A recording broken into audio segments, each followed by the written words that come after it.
everybody. Welcome to Roundtable Live for September 16th, 2016. My name is BaerTaffy, joined by Mathis Games, Rockley Smile, our special guest, AlpacaPatrol, and Last Grey Wolf. Everybody say hi simultaneously.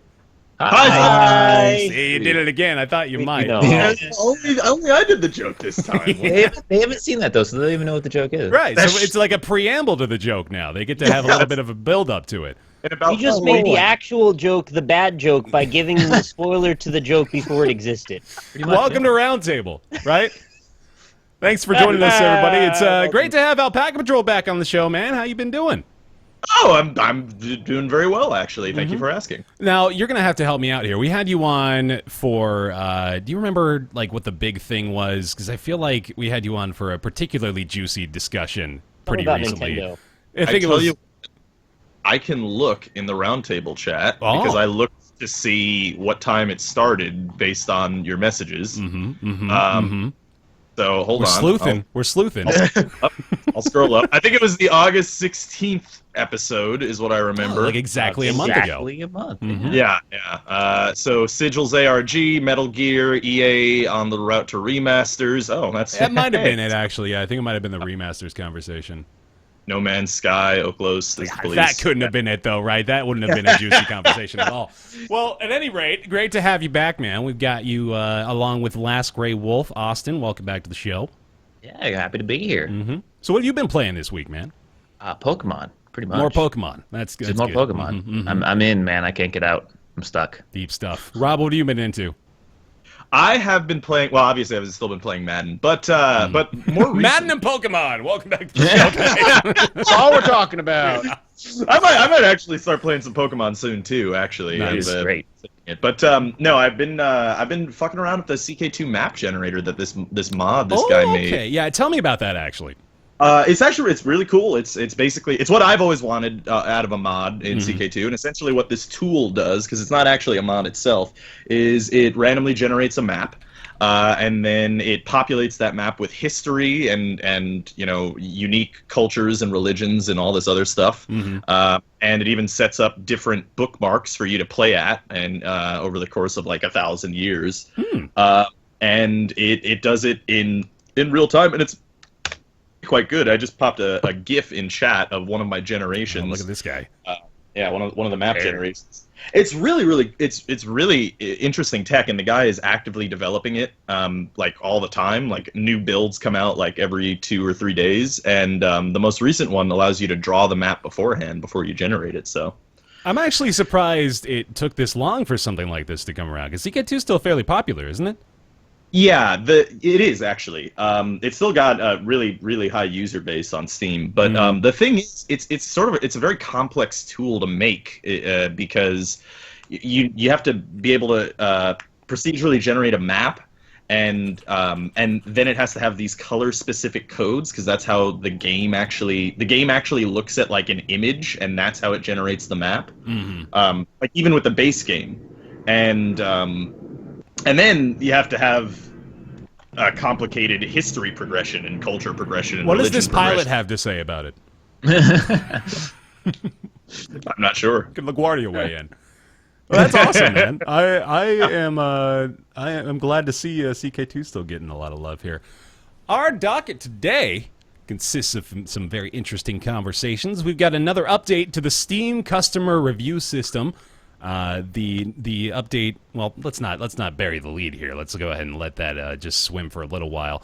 Also, Chris Metzen has officially announced his retirement from Blizzard, one of the key players over at that company. Of course, anything that happens in the hierarchy of Blizzard is going to send trickles and waves throughout the rest of the industry, more or less. So this is pretty significant news here as well. Bioshock Remasters are hitting PC this week and having some problems, to the surprise of no one.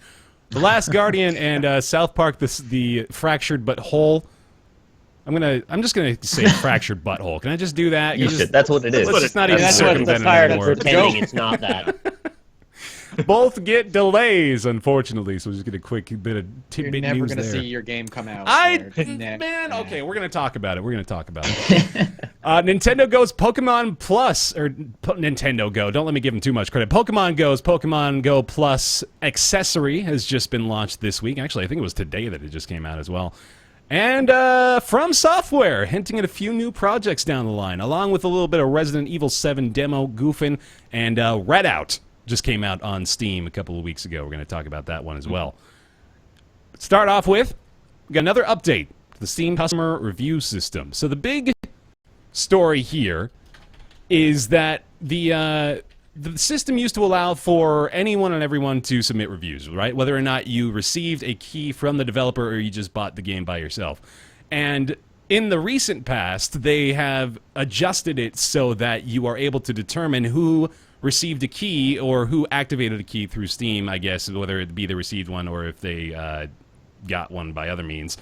Or no, it really only showed whether or not it was provided by the developer, right? I think that was like the particular check mark that it had in the listings.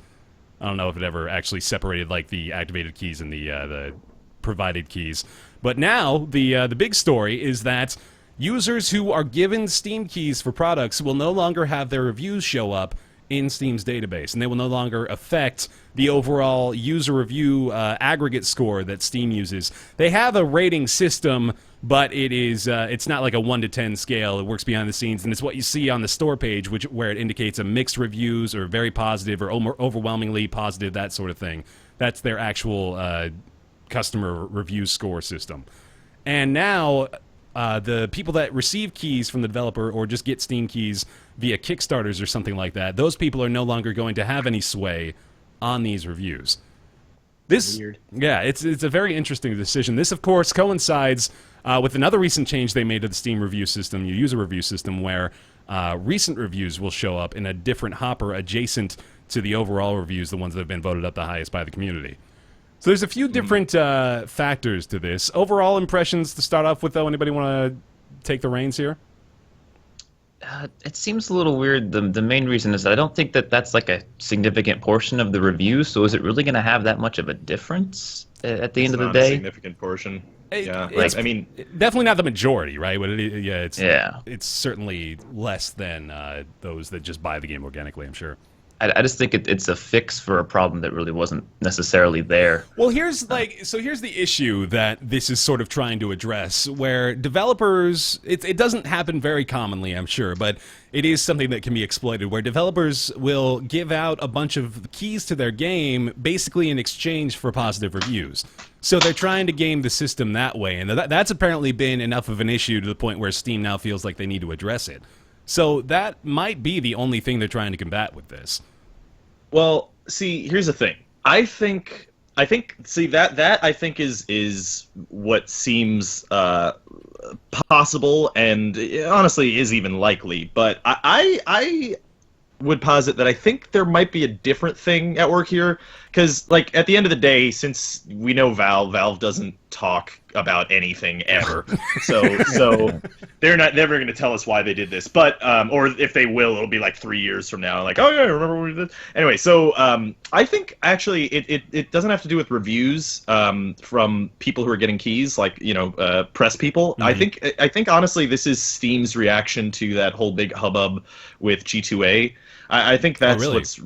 I actually think that that's what they're doing. I think that's because it kind of coincides with the dev time, I guess, a little bit on how long or when this happened and when they're doing this to just go with this. I don't think they have a major issue with reviewers inflating reviews. I think this is just like another kind of shot in the foot to those key sites like G2A, Green Man Gaming, stuff like that.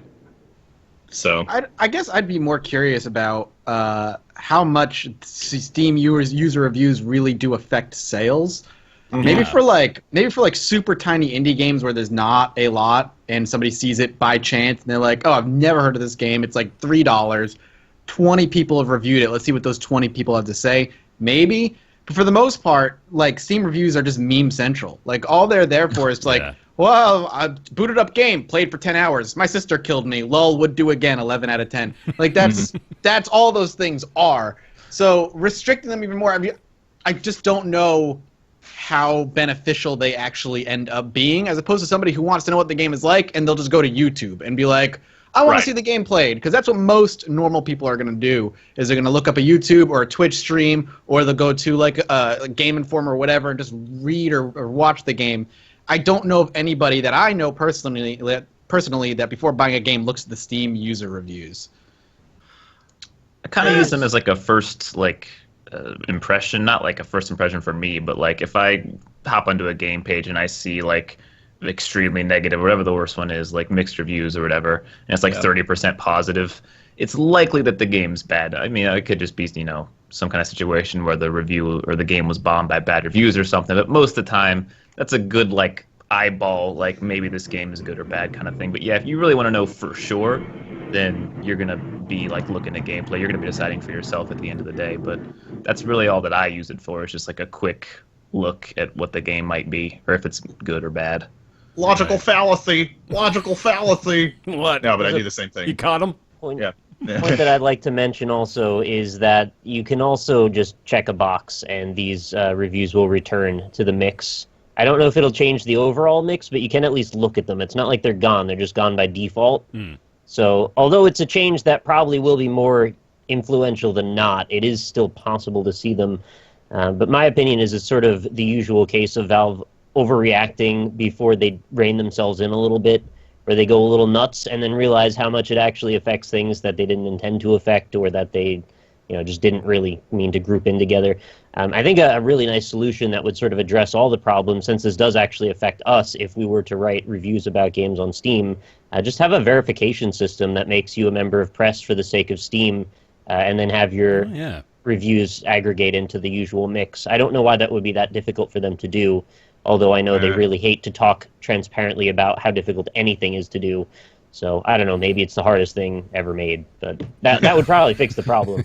I know there exists actual like press accounts on Steam. Yeah, but those are like freaking unobtainium. They're not. Yeah. I mean, like, let it be not like Twitter verification levels of difficult, just like Hacks Media badge levels of difficult. Yeah. There's like 4 press accounts on Steam that were like grandfathered in 12 years ago. That's basically the extent of it. And it's all editorial stuff too. I don't think YouTubers ever got one. Yeah, maybe some. That actually brings up another interesting note here, is the fact that now most YouTubers and Twitch streamers are not really going to have their reviews naturally included in the aggregate, which, I mean, there's 2 points to that. A, who really cares, because it doesn't make a huge difference. Yeah. But then B, there's like the Steam Curator section still also exists for that reason, and I don't think it's going to... That was really popular for like a week. It was, yeah, exactly. I made a joke in my own curation. I actually recommended Inside on there, and I said Inside was so good it reminded me that I have a Steam Curator page. It's like for maybe like a month. I remember developers trying to do shady shit to get like the game on people's curation page. Guys, there's this like insidious feeling like if we didn't get our Steam Curator page to the top of the pile, that we were going to no longer be relevant as YouTubers. And thankfully that just went away right away. Some people still do it. Some big YouTubers still do it. Like I still see TB doing like sometimes when I look at a game, it's just like, this game is fantastic. Like I saw him on Redout actually. And I was like, this is a great anti-grav shooter, and it's just like, what? You still use this? How do you still use this? Steam curation. He's got a staff to maintain his curation list. That's true. Yeah, probably. Oh shit! I just had a note about that too. But I did want to mention that I don't necessarily agree with the idea that the customer reviews are sort of negligible. Just because when you're looking at it from just a base level of consumerism, you see the first thing you see when you pull up a new store page for a game is the trailers, the screenshots, and then right over to the right you see the description, and then right under that is either a blue positive or a red negative, or the mixed red negative, which is even worse because mixed is not necessarily bad. It just means, oh, it's just sort of okay. But that is just like, it's such a minute cue that whether we recognize it or not is making a huge impact on whether or not we want to even look further into getting this game, much less actually buy it. And whether this is a significant enough change to the overall reviews section to merit any level of concern is still, up in the air. But I do feel that while it's not the majority of users, there are still a good deal of people who are reviewing games who are receiving keys, and like I personally, like, I look down in those sections every now and then, and I see quite a few more key provided by developer notifications than I would expect. Especially in like the top voted reviews. I don't know if people like naturally are inclined to believe those people more or something, which wouldn't really necessarily make logical sense. But Yeah. it's interesting enough that I'm wondering if it'll make a big enough change in the next couple of weeks. It's sort of tangential, but I've wondered a little bit since I've also seen that. Is this the new level of transparency? Because I sort of took it for granted that people knew I usually always got codes when I talk about games. Yeah, I just thought it was assumed at this point. If I need to say it, I'm happy to say it, but I didn't know that I did. I guess. I get How do you emails feel? now about letting people know that I have like a code. For instance, the Bioshock remastered collection, I got code for that. And in the email, like, make sure if you do a video on this that you explicitly state you were given a code from the developers. Yeah, I've seen that I was like, too. all right, sure. I kind of feel like it's such a minor thing that I don't think most people would assume it would influence my opinion in any way, but if I need to say it, like I said, I'm happy to. I just didn't know it was a thing. I think people are being overly safe about this after Yeah. the most recent controversy with all that. And Yeah. I don't think that's I guess a bad I'd rather thing. go in that direction than the other. Yeah, like at the end of the day, if we have to start saying I got a key for this game, it's not the end of the world, you know. Right. I think. There's apparently No, I don't think it is. some fresh YouTube gambling drama, by the way. Another one got caught. What? So. Oh yeah, They just keep popping up like flies, man. Keep it going. I'm ready. Wait, another one got caught? Is that what you said? Another, yeah, it was like some FIFA YouTuber, I think, that was doing some sort of Oh. weird gambling Oh. site. Yo, Yeah. it's so weird. So Every it's time like I- real FIFA then. Yeah, that's true. He's just emulating the Got actual him. sport. Yeah. I forget, like, FIFA actually has, like, a gigantic audience on Oh, YouTube. God, yeah, it does. Yeah. Like, It's crazy. All the sports games do actually. Even Madden has a huge community on Does YouTube. it? Yeah, not on Twitch, but and FIFA too, less on Twitch as well. But on YouTube, it's crazy. well, at any rate, these are the upcoming changes to the Steam user reviews section. Let us know if you still use the Steam customer reviews to a great extent, and also whether or not you remembered that Steam curation was a thing. And if you follow any of us and would like for us to use that more. I apologize Yeah. if you follow. I really am Use it. trying, man. Like, every few months I'll get in there. Oh, yeah, I mean, I played these 10 games in the past few months. Why don't you try those ones out? All right. Yeah. Unfortunate news. Chris Metzen, beloved member of the Blizzard community and executive VP of, what was it? It was like narrative and design or something like that. Yeah. Chris Metzen is, like, 46, and he's retiring because he's rich as fuck. Yeah. More or less the story here. Yeah. So you're going to know way more about Chris Metzen than I do, I'm sure, Mathis, so I'll let you take the reins on like, this. the long and short of it, basically, with Chris Metzen retiring, Chris Metzen, it's both, like, a blessing and a curse that he's retiring, because he's basically one of the forming hands of the Warcraft universe, and I think a lot of the other universes, but I know him best for Warcraft stuff. And he's known, in story-wise, he's really known for having favorite main characters, and really favoriting them, playing favorites when it comes to story. There's a few characters in the lore that just, like, because Chris Metzen loves them, they will just never die. So you can never really be afraid of certain characters, like, getting kicked or whatever. Thrall but at the is same his time, homeboy, right? Thrall is Yeah. one of his big favorites, yeah. Yeah. But at the same time, because of Chris Metzen, like, Warcraft is the universe that it is. Like, there's a lot of story things that exist because of him. Right. And he voiced a ton of the main characters. Yeah. I know he voiced Varian Yep. Rin.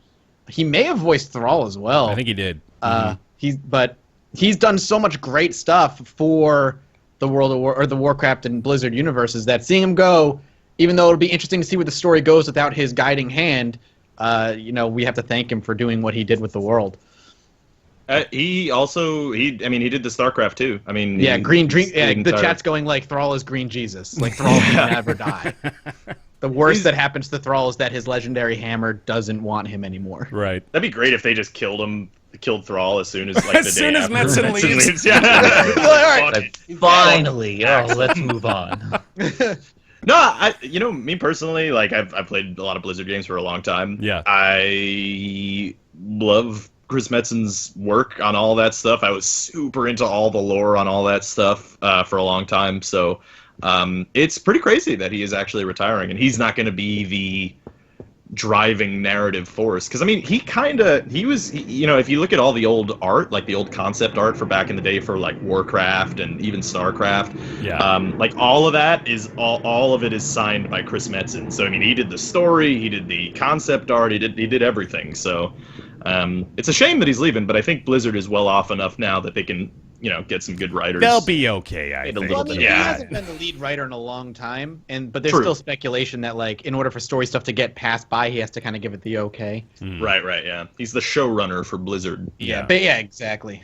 Yeah. So it'll be interesting. But dude's a fucking multimillionaire. I'm sure he's not worried about it. Yeah.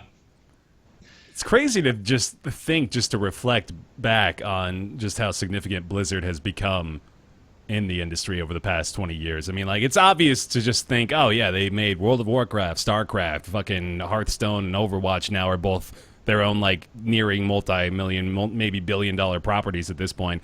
And, man, just the significance of this departure can't be understated. He was a driving force behind a good core of that, so well done, Blizzard's sir. sort of- they're moving into the realm of games that don't need to have any story anymore. Like, Well, we're not sure. Overwatch has basically no story other than stuff that people have done outside of the game. Right, I mean, like, you gotta ask how much of Hearthstone's a card game. how much of the existing narrative really influences, right? Yeah, with Hearthstone. They're basically in particular.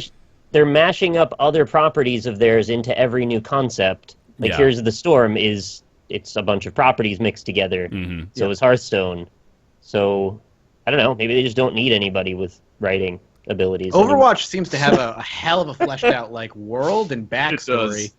Yeah. Like the backstory in the world of Overwatch. But I'm curious how much of that comes directly from Titan. Oh, Attack on right, Titan, yeah. that got canceled. Mhm. That is a good question, I'm actually. like half joking, by the way. Yeah, yeah. Oh no, you're right in that like Heroes of the Storm, there's no fucking story, and Hearthstone is just it's Warcraft. That's all Yeah. it is. Yeah.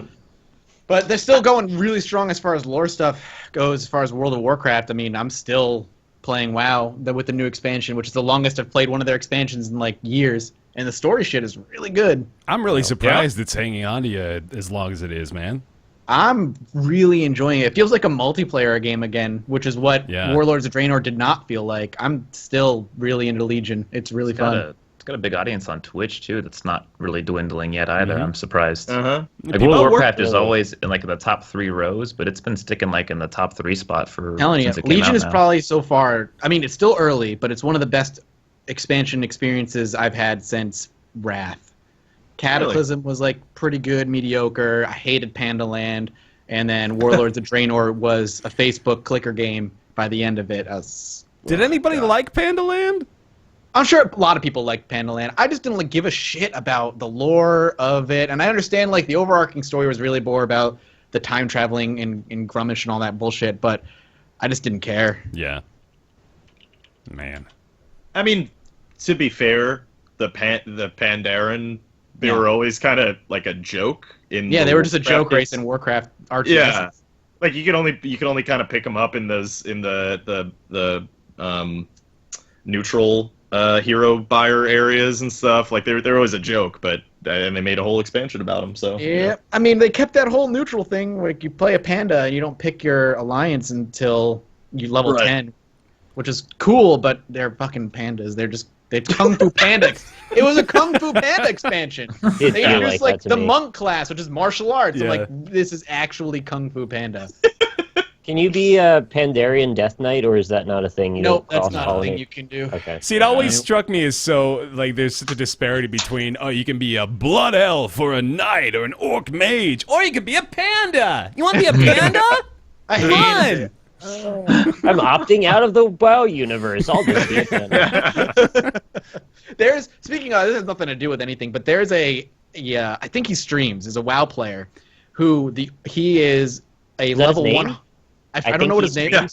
is. I don't know what his name is, but he's a 101 level 101 panda who has never picked a side, Horde or Alliance, because he's never left the neutral Oh my starting zone. God, And that's just the South Park. Yeah, episode. it's and just all South he's Park. doing, the way he's leveling is all he's doing is mining and herbing, and that's all he does. Oh, and God. he wants to get to 110 with never choosing Horde or Alliance, and he's never gonna leave the starting zone. I'm like, I would die.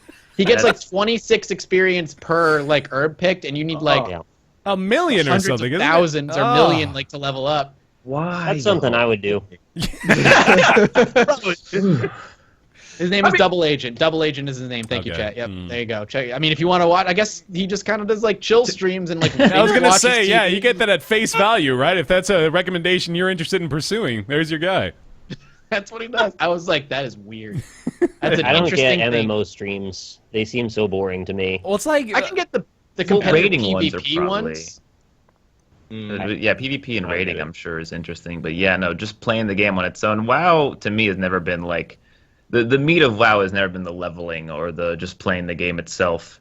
Until recently, like in the past, like leveling was literally every quest. Go get 10 of these. Go, we make jokes about it, but that's literally all it was for most of the expansions. Only until like Cataclysm did they start like going, hey, let's make the leveling a little bit more fun and not like the worst experience of all time. yeah. But even then, it's still not the highest of gameplay in the world you're going to see. I think maybe Mathis hit the nail on the head here, where perhaps Legion has brought back that sense of camaraderie and, the multiplayer feel that was maybe missing from Warcraft for a while. Maybe that's helping you out on Twitch or something. Yeah, it's possible it's helping out Twitch. I know it's helping me out, like keep me interested. I love running dungeons again. I love just running around the world and seeing players, and then like a big world boss is walking around, and people are like, "Let's go kill the world boss all man. together." I'm like, "That's cool." I miss that. That has not been present in WoW for me for a long time. That was what actually made Destiny so appealing for me for a while, was just having those big world events show up. That was what drew me into Destiny back in like whatever it was, the 2013 or 2014 E3 reveal of the game, was the idea that we would just all be running around and all of a sudden out of fucking nowhere here comes Gaborgan the Demigod with the powers of Ra, and he just fucking shits on your entire team at once.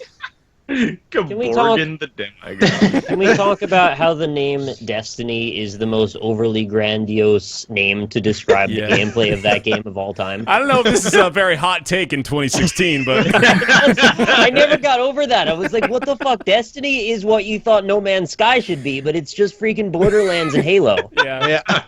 Just wait, man. Yeah. Destiny wasn't the real Destiny. Destiny 2. Right. Oh, it's coming, man. You. When are they going to make World of Warcraft 2? Right, yeah. Never. Come on. Well, Chris Metzen's Never. gone, so yeah, it's never gonna happen. Dude, if they did like a whole new World of Warcraft with like updated like everything, I'd get back into it. They updated WoW. All the audio is completely redone in the game. All the animations have been completely redone, and graphically the game got updated to last But it expansion. still looks like it's from 2005. I would argue. I think Legion has some. I think Legion is probably the most beautiful the game has ever been. It's really pretty because it doesn't. It's an artistic decision. It's a cartoony looking world. Always has been, and it looks. I think sticking with that still looks good. Yeah. I mean, you'll play the game for the graphics. I mean, that's Right. Let's be Right. honest. I would actually, as weird as it is to say, as much as a not WoW fan that I am, I would love to see Blizzard make a new MMO, like something new in that space. Actually, because I mean, they really. I mean, they yeah, you're right. They'll they make can't. another WoW even if they make a new MMO.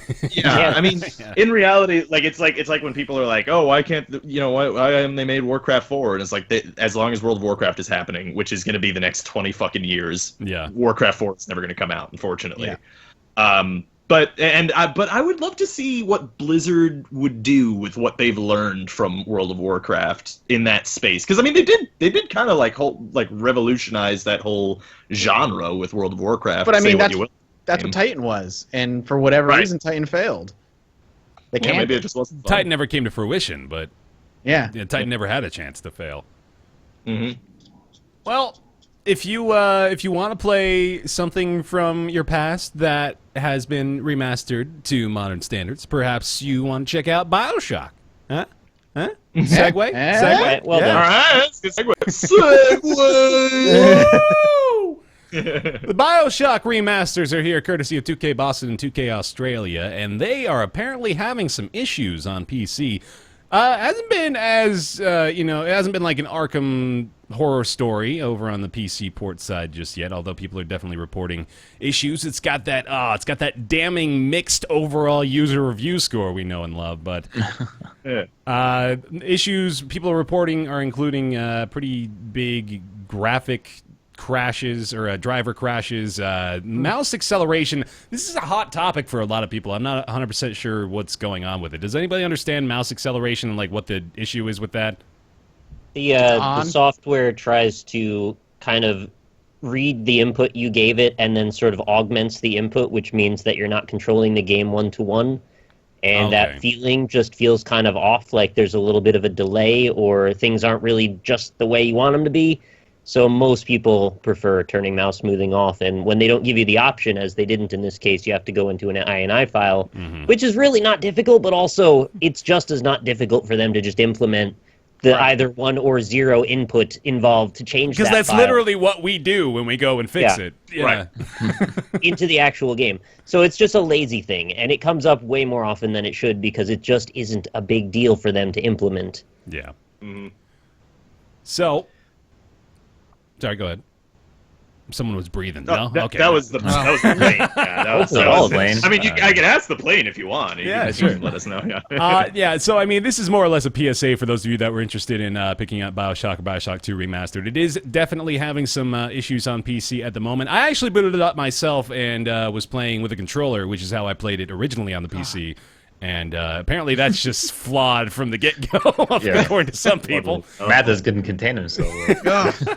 First-person shooters with a controller. I used to be like you, Bear, but I can't do it anymore. I used to be one of a childlike mind such as yourself, BaerTaffy. Dude, I but- got you, Bear. Halo 2, Halo 3, we got that. Well, Dude, yeah, they back don't know. then, that's the only. That was the only way to play for us. Like for me, I didn't have a computer that could do it. I mean, I tried to hang on to my controller ways on FPS for a while on PC, but I mean, with Overwatch, obviously, I eventually graduated. But I mean, for this, I don't feel like it matters that much. For Bioshock, for a single-player game, it's pretty much the same experience. But yeah, there's the PSA for y'all.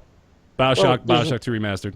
There's one more thing I want to mention, and that's Sure. just that for anybody that thinks this is a cash grab, and maybe in some degrees it is, but they offered it for free on PC if you already Yeah. own the game. And right after it was mentioned that this was going to happen, I think it happened in early summer that they mentioned this, you could get the games, like the whole set, for like $10 anyway. Right. So even if you didn't have Bioshock, you could get the whole pile for almost nothing, and then you get Bioshock 1 and 2 and Minerva's Den remastered, which as far as we know is just, higher resolution textures. I don't think they did much to the core of the game. And maybe they didn't really add anything in the way of options because it seems like the game was originally intended as a port from console, unfortunately. But, Yeah. times never seem to change when it comes to that same stuff, and we just get more and more of the same ports with no major improvements. However, it is something, and if you had the old game, it's free, so you can't be that upset, I guess. Get it on They were Steam, just it's in your reselling it library. on consoles. Yeah. And if you never played Bioshock, man, you should just get on in and play it. Yeah. the first one. at Unless it least. crashes your computer. I mean, I still think the second one was pretty good. Second one I liked a lot. Apparently, Infinite people say is the best one in the series. I still haven't played it, so No. I would Bioshock disagree. 1 is still Yeah. on I would top. say, yeah, I stick Bioshock 1 being number 1. Infinite's Yeah. got that like current shooter thing where it's just like it's mostly just a shooter as opposed to anything else, and it's got a lot of Right. that. Just you're constantly shooting and you go from here and you go here and you shoot and you go here and you shoot. It's a very linearly annoying. It's still great though. Like it's still good for what it is, for what it's worth. What was the issue with 2? That I know there was like you a play as a big daddy, so it's like a big escort quest for the whole game, and a lot Right. of people thought that was really kind of an awful direction to take such a narrative-driven game. I didn't mind that aspect of it. I guess there was just a weird disconnect for me playing Bioshock 2 and being like, I'm a big daddy. Let me just shove food down my helmet the whole game. Just smash Right. food into my face. And, I die really quickly, even though I'm supposed to be a powerhouse of a character. right. And Yeah, there's That- some that cognitive dissonance about the writing in that for sure. Also, for people that care, the remastered version is a separate EXE from the original, so you can still keep the original version and also have the remastered. It just shows up in your Steam library if you have it for 1 and 2. Infinite is not remastered because apparently it was contemporary enough that they didn't need to go back to it. which I appreciate them for doing that. Yeah. For saying, you know what? Doesn't need to be touched up. Yep. the games that came out a year ago probably shouldn't have remasters. Naughty Dog, maybe just like not really necessary. I don't think. It is a nice feeling to just go to your Steam library and see, oh, hey, this is some Hey, new free stuff. new games I got. Nice. I just wish they picked different icons for Bioshock 1 and 2 remastered. They're the same for some reason.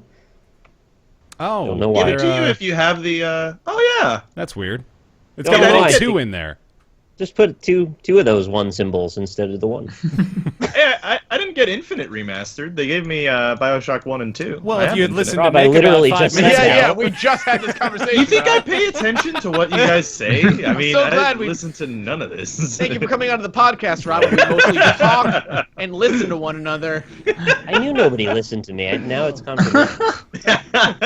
Well, let's get on to another topic that Rob won't listen to. It's The Last Guardian being What was that? delayed again. Again. TLG and Again. South Park delays. So, Last Guardian, slated originally to come out October 25th, has now been delayed, pushed back to December 6th. Sony and the developers quoting basically exactly what you'd expect. They just need a bit more time to work out the kinks, polish some stuff, get a few bugs out of the system. I mean, okay, so there's not a lot of story here, but I do want to ask you guys, because I don't think I've really gotten a solid answer from anybody on this. I have an expectation for this game that is probably a little too high, if I'm being Yeah, you do. I'm being reserved, right? Yeah. If I'm being truthful with you, I want this game to be the pinnacle of human existence and answer all of the world's problems. But I have high hopes for it for sure. What are you guys expecting from it? If I can just get like a little bit of an around the table. I feel like I'm expecting I could be completely wrong, but like an eco style of game where you just a really probably heart-wrenching story where the big animal's gonna die in the end. Everybody already knows you that. say it. Like he's gonna die. There's no way he's not gonna die. But something like that, where it's gonna be some puzzle platforming, nothing spectacular. I don't think there's gonna be a lot of big boss battles. Because it doesn't look like that's what they're going for from the very little gameplay that they've shown. It seems to be mostly platforming and stuff. Yeah. And that's all I'm really expecting out of the game. Mm-hmm. I expect, because it's taking so long, the game is going to be about 4 hours long. Yeah, 9-year development cycle, 4 hours of gameplay. as much as you're joking, I think that might not be impossible. That it Yeah. could be No, like I'm 4 to like- 8 hours long. Yeah, I- I'm like likely, 60 to 70% serious on that. It's going to be sort of like a journey-style, very minimalistic, narrative-driven adventure, very heavily set-piece-based, and set pieces only last so long. You see them once, you get past them, and it's all scripting, and scripting takes a ton of time to program.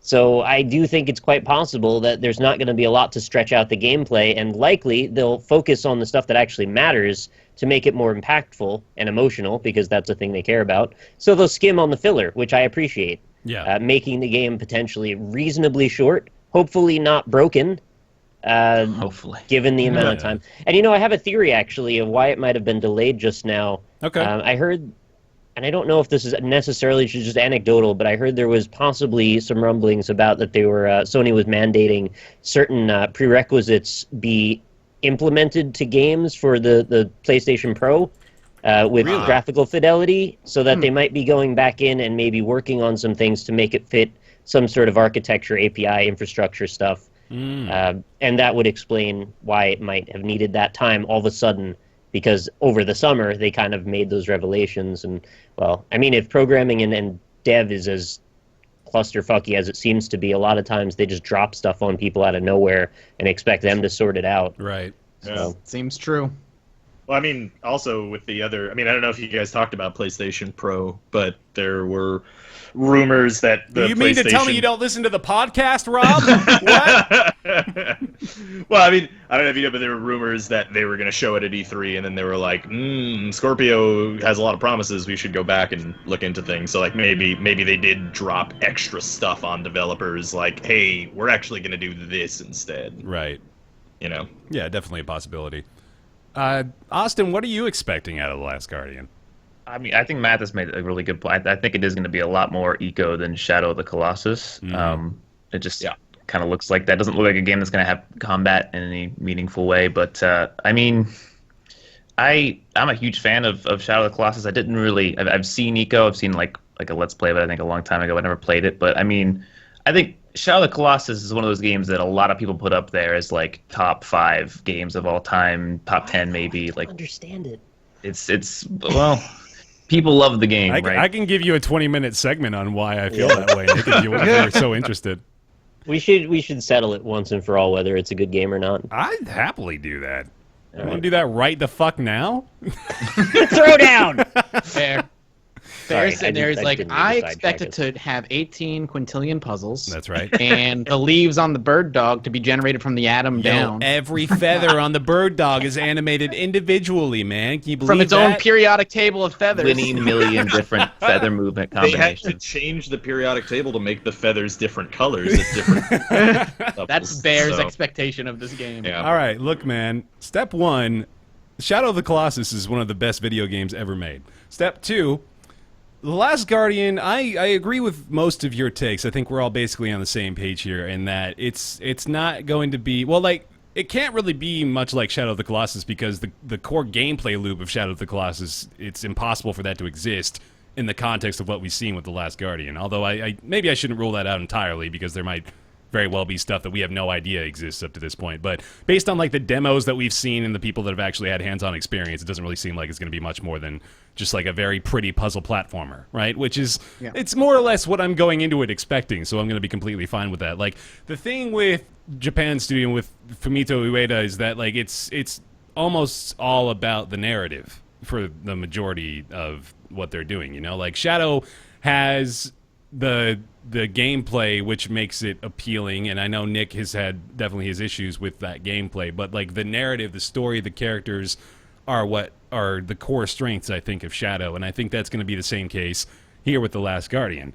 So I think there's like a weird contingent of people who are saying things like it's another No Man's Sky situation. You're getting overhyped for no reason, but they're completely incomparable because they're totally different in like 40 different levels. But then like it's also just not really.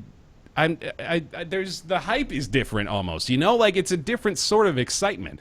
It's a feeling of we've seen these experiences come from this team already before. We're looking for the next one, as opposed to this is a brand new experiment from a group that really doesn't have a lot of experience doing this sort of thing. Like that's the comparison you're making, which is completely false. And Last Guardian, I have the highest of hopes for it, but I know what I'm expecting at the same time.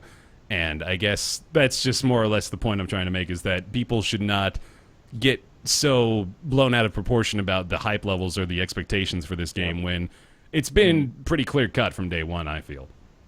There's sort of a palette, like a toolkit that this particular studio has to work with when they create games. And what they have is usually beautiful graphics, like a couple of characters that are semi-fleshed out in an abstract way, a wide swath of emotional appeals, and generally very pretty animation and music. So if you look at all those things in tandem, when you also take into account that they don't tend to have any overt storytelling, it's all sort of implicit, it's all implied through actions, which is probably the better way to do storytelling in general. It limits the scope with which they can discuss very granular topics. So you end up with really vague, ethereal concepts like life and death and spirituality and things that are not easy to pin down. So when you apply that filter over this new concept, it makes me really wonder, like, can they really tell a story that's that different from any of the prior stories they've told? Not that I necessarily care, because I loved Abzu and I love Journey, and those are almost the same story told under a different lens. So I just wonder, like, the hype there, is it coming from a place of we expect a new story, a new concept, a new theme? Or is it, we know what you guys have to offer and we just want to see you do it again? Because it feels like a good song from a band you love. You just want to hear them do it again. Yeah. I mean, I think there is, like we mentioned, I think there's a contingent that are latching onto that first hypothesis, which I feel is just, you know, incorrect on a multiple number of levels. But yeah, I think we're hoping for another performance, just like you said. Like, that second description is spot on, I think. We're looking at a company that has already proven themselves, in my opinion, to like the greatest possible degree, and now we want them to create this story that we basically, like, we joke about the bird thing is going to die, but like we've already basically concocted this narrative in our heads, right? We sort of know what we want or what we're expecting out of The Last Guardian and out of the characters, but it's just a matter of actually getting to see what the creators envisioned, which is what I'm the most excited about by far. Hey Bear, you Hey. never asked what I expected out of The Last Guardian. Wow, what do you expect out of The Last Guardian? I'm Oh, gonna get a mostly what towel everybody else real said. quick. Oh, good. Okay. Yeah, that's Can pretty you much kill that. like 30 seconds for me though? Yeah, sure, yeah, by all means. No, but I think what Bear actually was saying is right, and what you were just saying, Nick, too, is just like it's gonna be an experience. I'm sure it's just gonna be an experience, and if you've liked the other experiences that this company's made, then you're probably gonna like this one. I don't think they've ever failed on that. People hear what I say and they think I'm saying that I hate the game or that I'm looking forward to disliking it. It's not that at all. I'm just trying to frame my expectations in a way that actually makes sense for the reality we exist in. Yeah. Instead of going off the rails and ending up frustrated. Well, Had that happen literally yesterday with Resident Evil 7, so I hate that. I want to talk about that too. Yeah. Well, I was going to say that I think one positive for a game like this, and one of the reasons I'm looking forward to it a lot as well, is that we've really not seen much of the game at all. And this is kind of, both a blessing and a curse because it kind of feeds into the hype train, but it has a lot of room to surprise us in kind of any way it wants to. And again, like that kind of gets Just people like hyped. No Man's Sky. Man. I think it's a great thing that they have said and showed very Like this. little about the gameplay. It talked about the gameplay because we're not going in with these expectations other than what we kind of hope for the game, where No Man's Sky was, here's all these things we're definitely going to have. Right. And then at the end it Yeah. was like, Right. no, we're not. Just Yeah. kidding. But like this game's gonna be a linear narrative. It's not emergent. Well, Right. as far Probably. as we know, anyway. Yeah, like so. I mean, it's gonna be an experience. You go in, you play it. You're gonna come out, hopefully, with some sort of emotional With a bigger catharsis. dick. Yeah, and then there you go. That's I've been waiting for the game to promise me a bigger dick. I think No Man's Sky might have inadvertently promised that. One of these. In one of some these way. days. Yeah. Definitely did, yes. All right, and the South Park delay was sort of lumped into this story, but I don't know if we all feel as passionate about that one. The Fractured Butthole, is this going to be the narrative that truly defines games? The first one's really good. It does. It actually looks awesome. Yeah, I mean, and the original Stick of Truth is like really good. I mean, this one's the only thing that I'm afraid of with this one is it's not being handled by Obsidian, which was a very veteran studio. I don't know a better way to say that, but they've worked on a lot of things. Yeah, it's very. There you go. That's more and with this type of game. So I mean, Right. I don't really know much about whoever the developer is on this one, but outside of that, I mean, I'm sure it's going to be great. It sounds as if it's being handled almost entirely in-house by Ubisoft, and then South Park Digital Studios are also listed under the developer tag, so Right. there's that. Yeah. I will say something about both these games and delays in general is that, like, I know that, making games is difficult and it's hard to predict when you're going to finish making a game. But I feel like over the past maybe like 2 or 3 years, game companies have kind of just gotten okay with announcing dates, and then it seems like every single game is like 2 or 3 months late. Like every Publishers. The publishers all want to put Right. pressure for their stockholders to get dates out, to get projections set, and to get the fucking hype train rolling. That way, they can make promises they don't have to live up to, because what are really the consequences? The game's still going to come out. It's just going to be 2 months later. And ultimately, they just can never live up to those because it's just the publisher riding them as hard as possible to get the game released in a certain quarter. This is a There's that- conversation we've had in various forums, too, over the course of the show, is that, like, I think the general consensus is starting to lean more toward being ambiguous about your release day, especially when it comes do to that. indies, because they straight up are just, at this point, saying it's done when it's done. Like, they'll literally put that in the Steam page. It'll say, like, it's out, when it's ready. So I hope that sort of just becomes the norm, although, of course, it is nice to have a solid date to look forward to just as a consumer. I don't know. I think I'd just rather them give me a date when they know that date is real, right? Yeah. Well, to Nick's point, there is that transcript of that one EA shareholder. I don't know if you guys saw it. It came out like a month or two ago, or like 3 know or if I 4 did. months ago. It was just like the guy was like he was at a shareholders meeting. He's like, why the fuck are they talking about games so much? Like, I don't care about the art in the game. I just want to know when they're releasing it. Like, when are we going to get a return on investment? Like, he was so angry that they were talking about the games. So, Yeah, I hate games too. It's Yeah. such a waste of time. Fuck them. I just want my return on investment. Ultimately, that's all. That's why we do this show, right? Yep. So, Fractured Butthole has been denied, or not denied, delayed until Denied. delayed until Q1 of 2017. The Last Guardian is now coming out on December 6th. It's a day before my birthday now, too, which I don't know how much I should latch onto that. Even though I've already gotten avoid hyped out of my that. mind. You're already too hard on that train. Yeah. That'll just send you off the rails. Yeah, absolutely. Okay, here's the delay news. Pokemon Go. Yeah, you thought we were done, didn't you? Fuck you. We got more Pokemon Go news. Oh fuck yeah! We're gonna spend an hour on No Man's Sky too. Get fucked. And then Rocket League. Yeah, man. Best talking ever. Pokemon Go Plus just came out today, I believe. It's a new piece of hardware. It's actually an accessory for the Pokemon Go game. You can attach it to your smartphone via the Bluetooth connection, I believe. This is most likely what it is. Gives you little alerts on your wrist. Looks like a little Pokeball that you wear basically like a watch. You can push a button in order to catch Pokemon, which is basically what you do, just extremely simplified. And yeah, that's it. It's the new accessory. Also coinciding with this is the news that despite losing 90% of its player base, Pokemon Go is still the #1 mobile game in America, I believe. Yeah, so that's ridiculous. Think about the scope of that on 3 separate terms. 90% of their player base is gone. Even losing 90%, that's like 90 out of 100 people, they still are #1. And then B, just think about as far as that is compared to their initial popularity. I was trying to convey this back when we were initially talking about Pokemon Go, just how goddamn popular it was. Like, it was bigger than every major cultural event in the past 5 years by huge measures, and it's still the biggest game. It's insane. I think it probably is the largest game launch ever in the history of video games. I wouldn't be surprised at all by that. Yeah. I looked up some statistics, and I know by August 12th last month there was still 20+ million active daily users. Wow. Oh, did you get one? Nice. Like your Yeah, Pokemon Go it's Plus? my Oculus remote with a cough drop. Nice. Yeah. I was wondering what that was.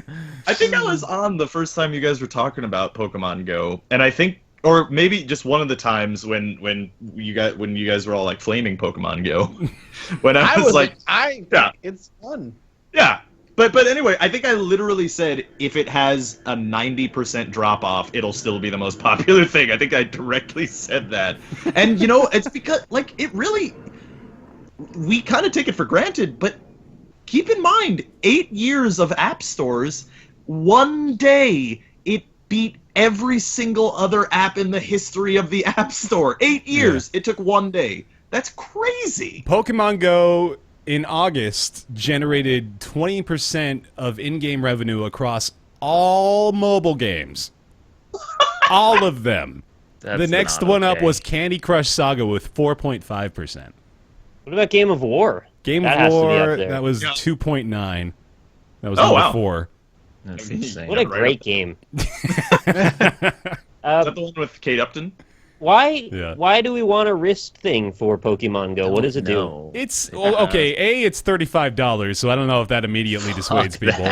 I've heard it's impossible to get, and also over 100 on the gray market. It's currently not available directly from Amazon, which I guess would probably be like the main selling point for a lot of people. You can get it through third-party sellers over there. Oh my god, this is insane. The lowest price on a new listing for the Pokemon Go Plus is $82. Oh my god. That's the only ones available from Amazon right now. They're completely bought out of stock. This came out today, I'm pretty sure. Wait, so the point of it is it'll beep if there's a Pokemon nearby and you have to get your phone out? Yeah, it gives you a little notification. So, apparently, in the context of Pokemon Go, it actually does a pretty damn good job of what it's supposed to be, So, what would you want in this wrist-based peripheral? You would want I would want a way to see where the Pokemon are and not tall grass. Yes, and it'll show a little light alert that will be different depending on whether or not you've already caught the Pokemon. So that's a little handy device already there. It'll alert you when a Pokestop is nearby, and I think that actually might be it. I guess there's always give me a reason to keep my phone in my pocket. Yeah, and just use this as a quicker way of doing it on my walks or whatever. Mm-hmm. Say, for example, you have a smartwatch. Couldn't this just be software? Couldn't they just sell you for $2 an app that does the exact same thing? Do smartwatches vibrate? Maybe. I don't know. I don't have one. I don't want one. Mm-hmm. Certainly feasible, I'm sure. But this is good value.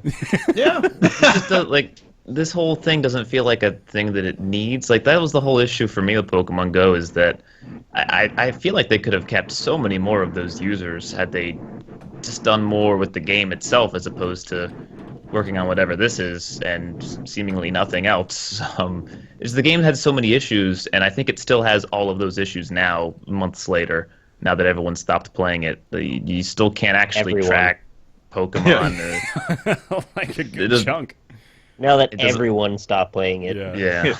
So it just seems like they could have done more with the software, not add extra hardware that didn't really need to exist. Right. To your point, actually, this is the kind of thing that the game just should have had, because you can't, like, the game doesn't count you as there when your phone's in your pocket, Like, it's off, so it doesn't vibrate when a Pokemon's nearby, so whenever you'd play Pokemon Go, you'd have to have your phone out in front of you, walking with you. So it's like, why didn't the software just have this thing where it could vibrate when a Pokemon's nearby? Well, the GPS tracking itself drains your battery fast enough, but to have that running in the background also, That's I mean, true, it probably tasks your phone a lot and also drains your battery more. But what does the Go Plus actually do? Does it not use GPS, or does it automatically generate a Pokemon based on random chance or something? Because if it's working within the game software, then it should have to run your GPS too, shouldn't it? Yeah, I would think. And since it probably can't have access to that, maybe you're right. Maybe it is just generating them and then sending that signal to your phone afterward. Mm-hmm. Trying to figure out exactly the connectivity that it utilizes to be able to answer these questions better. It communicates with Go the same way that Google Maps does when you're using GPS, apparently. Okay. So it has GPS tracking in it. Mm-hmm. It's running your GPS. Right. I don't think it has it doesn't have it probably has its own unique battery, but I don't think it has a GPS in that device itself, right? They came up with a hardware solution to a software problem, like literally. Yeah. So they can get around the Antec name. I want to preach ignorance here because there's a lot that we may be missing on it, but at face value, perhaps, yes. Do I get to flick my wrist, throw a Pokeball? It may not be Nintendo, but it sounds like another silly Nintendo peripheral that is just kind of there for some reason. But is sold out immediately. I was going to say, and yet it sells. In chat, they said you still need to have your phone on and the game on for the wrist thing to work. So, really? Wow. If that's true, then holy hell. That's terrible. So it's the same I mean, if thing? it's using your GPS, it's literally just making it so you don't have to look at your game, but it still needs to be the same way. You don't want your phone in your pocket while it's on. You'll have a hot pocket. It's like hot pocket. Hot pockets. Yeah, that. But no, like seriously, like you've never had your phone in your pocket when it's still on, and that thing heats up so fast. It does. Yeah, it does. What they've done in the game is they've added buddy Pokemon so that you can choose one of your favorite Pokemon from your inventory Pokemon, and you can have them follow you around on the in-game display. So that's kind of neat. They've removed the footsteps and replaced them with tall grass, and apparently the Pokemon are now listed as sightings, and they've got a little bit of grass next to them, just so you know that they were in the grass. That's where they were. They were in the grass, so that you know how to catch them. They have a compass now too, right? Don't they have they point. Yeah, I think they point you towards where the Pokemon is, the one that you're tracking specifically. That's nice. Okay, so that is a little bit helpful. That's good. Yeah, yeah, something like that. I mean, they're adding stuff. It's cool. Yeah. It's good. I don't know. We believe in them. It was an experience. It was a cultural phenomenon. Yeah. Yep. You know, I've still got really positive feelings generally about Pokemon Go, but this one is a little bit of. Why would I spend $35 on that? Ask all the you're people lucky enough to spend it. Yeah. Especially if you have to have your phone out and on anyway. So you have to still do the thing where you're tapping your phone so that it doesn't go to sleep mode, so that your GPS stays on. Apparently, the cell is even worse for like the hardcore players of Pokemon Go. So I mean, like I guess the depth of that would be, like hatching eggs at a timely manner, or in a timely manner, and then just like knowing exactly what you have available to you in your given area. But apparently, you can't finish hatching the eggs until you reopen the game anyway, and then you can't start incubating a new egg without first going back into the game and then doing the shit you got to do in there This anyway. is amazing. This should not have been released until these ideas were thought through. I do think like I said, they could have kept so many more players had it just been a little more finished. Yeah. A little more working. This is literally the point of QA. This is why testing exists, to make these experiences frictionless, and yet they haven't thought of them. Well, they I'm so been, surprised. They've clearly shown no regard for QA since day one. I feel like that's been on the display for a while, but It's really strange. At this point, if I hear news about Pokemon and it's not immediately followed by Sun and Moon, I don't really want to hear it anymore. Hey, you know That's what I'll right. say? You know who's still a player of Pokemon Go? who's that? My mom. Oh, that's still plays awesome. it. Dude, my She dad plays still it. plays it too. I gotta say Yeah. that. My dad's playing the fuck out of it. Is that still. what it So is now? Is it's it all the baseball old for It's just- Pokemon? yeah, I think absolutely. it is. Because it's she's got a Pokestop right at her desk at work, so she's got Oh, nothing God, to do. She's got, so My you know dad- what? Hey, My dad is he's a teacher, and he makes a point of it to like talk shit to his kids when they're trying to lock down the gyms in their area. He just shows up with like his level 5,000 Blastoise. Oh, that's cute. You guys think that you have this gym right now? There goes that. yeah. Okay, well, there you go. Pokemon Go Pro is out, and good luck finding one. We couldn't. Pokemon GoPro. Pokemon Go Pro. Oh, Pokemon Go To be Plus. fair, I I guess is didn't what it's called. try. Wow. I didn't try to find one at all. Yeah. Pokemon Go Plus. It's $35 or $82 if you want to go that far with it. Or more. Yeah, Don't do Buy one and resell it. Make a profit. That's go. the real point of video games. that's right. Yeah. Where's your return Make on some- investment, man? That's what we're looking for through this whole 2 hours. Just get some bots to buy PAX tickets. That's always a Oh, yeah. Oh, lot of return on That's how you investment on really that make one. it. Dark Souls maker From Software teases a few new titles that they've got in the pipeline, including a potential remake of Armored Core. Armored Core! Yeah, man! Oh. That's a Rob, right?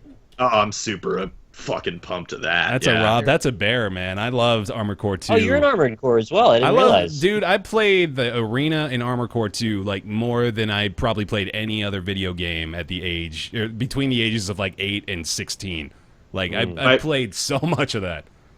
My PS2 was like for a time, for several months, exclusively an Armored Core box. there's so many Armored Core games. There are What the like hell? 15 of them or something like that, right? I googled it. There's like Armored Core Project Phantasma, Master of Arena, Armored Core 2, Armored Core 2 Another Age, Armored Core 3. It just goes on and on and I'm on. surprised they could stop making them. They seemed addicted to it for a while. I think it was a lot bigger in Japan, wasn't it? Yeah, for Yeah. sure. Yeah. It's not that big in North America. It never was, unfortunately. But Okay, I just want to point this one out. There's Armored Core 4 and then Armored Core 4 Answer, FOR Answer. yeah. That's not okay. Don't do That was that. the first 360 one, I think, actually. Good lord. Yeah. If there's not a Ninja Blade 2, then I don't want another well, game. let me out give you of the it. let me give you the rundown here. So we've got okay. So this is what they're actually telling us, and then a lot of it is just sort of speculation and or just logical reasoning. So they've got 3 projects in the pipeline at the moment. Project 1 is, quote, an action role-playing game with a dark fantasy setting similar to Dark Souls but approached from a different angle. Project 2 is a reboot of an existing franchise with ideas inspired by Dark Souls and other previous franchises. Armored Core. Yeah. 3 is a brand new IP that is something different from what the company has been previously doing and a bit weird, which is very interesting for From. I don't hear any Ninja Blade 2 in there. I don't either. Armored Core is now inspired by Dark Souls? Well, Well, inspired by Dark Souls and other previous franchises, I just sort of assumed that maybe they threw Dark Souls in there to be like, hey, Dark Souls. We made Dark Souls. Remember that? They're using the term the way Twitter uses it, where everything is the Dark Souls of everything. Yeah, maybe. Armored Core may as well be as well, right? Armored Core is the Because Dark name Souls of recognition. mech combat games, really, when you think about it.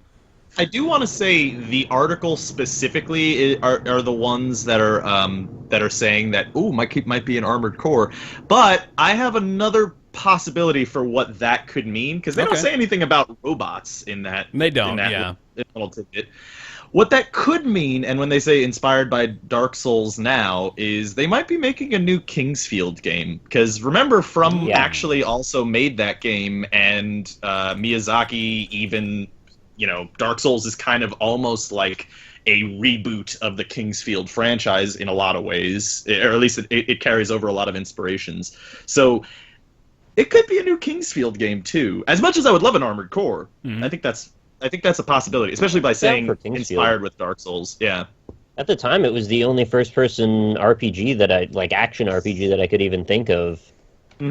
Which is why, at the time, also, I was so excited when Oblivion came out, because I thought it was like the next step in that sort of gameplay. Yeah. So, yeah, I'd be definitely down to see what they do with that, especially more if they try to bring in a Dark Souls influence. Yeah. I'd never heard of Kingsfield. Kingsfield 4 was on PS2 like 15 years ago. Yeah, I'm looking at some quick videos up there right now. This looks... I think I've done one as a Nick's Weird Game, haven't I? Oh, really? Thought I did. Maybe. That zombie's just puking. Okay. If you watch some gameplay of Kingsfield, or if you ever played it, it really does play a lot like Dark Souls. Man, it looks really slow. Yeah, it is. But maybe an updated reboot of Kingsfield would be more first-person Dark Souls-y kind of thing. Miyazaki has stated that it is one of the influences to Dark Souls too. So the assumption was that weren't they going to make Bloodborne 2, or is that, I guess, off the table now? Are they not doing that anymore? Sony if they want to fund another one, I guess. The thing they said dark fantasy thing. Yeah, so like very well could be that Project 3, the something different and a bit weird new IP, could very well be something along those lines as well. But I think they're probably going to go the route of Dark Souls 3 obviously is going to be like the pinnacle of that franchise, but they could very well just make something akin to it and just call it something different, and I'm sure that would sell like hotcakes, right? Yeah. Yeah. Yeah. Another D thing, Souls. Yeah. Yeah. Demons, Dark. Dick Souls. Dead Souls. Dick Souls. Dead Souls. Oh man, that's probably likely. The stat screens for the characters in Kingsfield looks a Yeah, lot like Dark Souls. The more I look at it, the more I'm beginning to think you might be right, Rob. It's direct, I mean, and it's also made by From. That Kingsfield is also a From series, so they already own the IP. Right. And yeah, Dark Souls is kind of Kingsfield, but faster, and the camera is not first person; it's third person. This gameplay is very similar, so cool. I could see that being the thing. It's the article was making that conjecture that it was Armored Core, and Miyazaki started on Armored Core, so it would be cool if he did that too. But also, I don't know, how do you add Dark Souls influences to Armored Core, right? That's a little bit. I don't know how they're gonna do it. Slow the mechs down by 20% and give them swords. Right. Yeah, right. Yeah. That's Laser basically swords. it. Yeah. I don't know. I could play something like that though, man. I'm the cogs are turning in my head. I'm thinking, just get that arena back for fuck's sake, man. That was the coolest shit in Armored Core 2, and they took it away. They took away the arena. I was so disappointed by that. I want that back. I want that combat too. That old PS2 Armored Core combat. And I guess a Dark Souls hybrid version of that would be bad.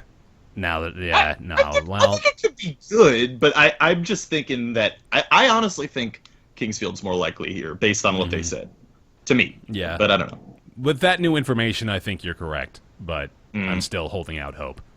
Me too, dude. I'm a huge Armored Core fan. So, whatever new thing they're working on though is also pretty intriguing. I'm sure we'll be following along with it. Whatever From begins to reveal for us. They sort of have the free pass, right? It's this group is just well, whatever comes out from them, we're probably going to play it. I think they're at rock this point. stars at this point. Yeah. They're up there, man. I guess, what would you say if we could put 5 developers / publishers in the safety box, And they can't do wrong at the moment, right? Like they could fall out of favor. Nintendo, Oh. and Nintendo. Like genuinely though, I'm thinking like CD Projekt Red, and then like Blizzard probably belongs up there for now. Yeah. Who else would you throw up there? Would you put From in the same company as that? Yeah, because know even when From makes a bad game, it's still usually way better than a lot of other What's a bad games out From there. game? Well, Dark There's Souls a lot of 2. games before Dark Souls that From made Yeah. that were not good. Yeah. Evergrace, Yeah. I believe, was them. Mhm. Pretty bad game. But this current team, like if they made something, it's an auto buy for you, right? If they made anything. Mostly. Maybe that's like the category we're creating here. Is like what are the auto buy companies? Rockstar, Oh. people are saying. Rockstar's probably out there. Rockstar. Yeah. Yeah. Mhm. Platinum for me, mostly. I mean, I didn't get the Transformers game, but just because I didn't really know Transformers, so I didn't think it would be good. But probably great. I don't know. Their library is small, but CD Projekt Red for me is a must. Yeah, put them up there. I agree on that one. Yeah. We play a lot of like Edmund McMillan games, I've noticed. I don't know if that's true, but it seems like we do. Yeah, probably. Without Auto- really I being think- 100% like cognizant of it, maybe. I'm wondering if Bethesda might be. No, they're a little bit Souls slipping. Online Yeah. taints it, you know. The last But two Bethesda still- games have had a lot of flaws. True, yeah, they definitely release with a lot of issues, but like Elder Scrolls Online is getting better now. That's what I've heard at least, and then other than apparently I've been mistaken. I just still remember from E3 at the Bethesda conference where they were just like, Yeah. and now we have over 3 million players. billion players. I was like, other MMO ever. Yeah. There's like 300 dudes online on the servers right now. Like, guys, this game's still great. So, I don't know. That was a bit of a tangential thing anyway, but yeah, there's From's new projects in the works. We'll see what comes of that. Sweet. Nick, Yeah. Yo, how's the update to the Resident Evil 7 demo coming? this is very bad. Very bad. It's bad. All right. Very give me bad. can you give me like a quick recap of up to Oh, this hold up. point? Spoilers. There'll be spoilers for All this, right. I'm assuming. Yeah. Yeah, I'm going to spoil 20 minutes worth of gameplay of a demo that you may not play that also doesn't have anything to do with the actual game. So be aware, your life might be changed by the words I'm about to speak. I got the banners up. They're prepared. All right, the Banner Saga has begun. Resident Evil first hour demo is I almost wanted to say an asymmetrical horror multiplayer game because we've been so trained into saying that now. Listen, man, when Friday the It's 13th almost comes none of out- those things. When Friday the 13th game comes out, we'll be back to saying it. Oh, yeah. Gotta ask Ryan every time. Mm-hmm. Yeah.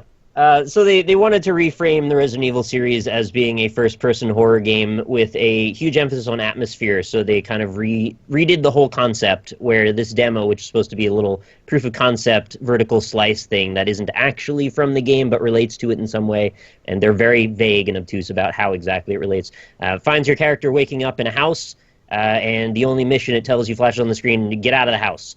And you wander around, try and figure out some very simple puzzles. You eventually find a VHS tape. You put the VHS tape into a VCR. Takes you to a scene where there's a cameraman and two ghost hunter TV personalities walking through the house that you happen to be in now, and a bad thing happens to them.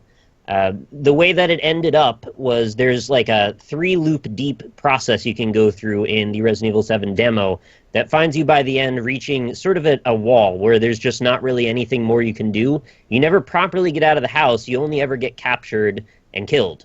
And that's kind of the end. So everybody the whole time was like, all right, we're absolutely sure there's a way to get out of the house, because Capcom would not dick us over like that, right? So we gotta check every lamp for Morse code. We got to look for geocaching coordinates in Louisiana.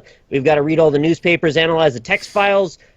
We've got to basically anything you can come up with, any theory that could branch off into some bizarrely obtuse realm of the human psyche, we have delved into with great degree of pressure. And we were not left with any resolution. And that was back at E3. So that's been now several months. Flash forward to yesterday. The new update has come out, a 3 gigabyte patch for the Resident Evil 7 demo. 3 gigabytes sort of implies a lot of data to me, Right. personally. As someone who's dealt with large amounts of data in video files, that's probably like an hour's worth of footage in my term. Not that that has any relation bearing dev games, but regardless, I expected a bunch of stuff. Mm-hmm. All they basically added to this demo was one room, one single room, Singular, right? and a shitload more red herrings and one more phone call.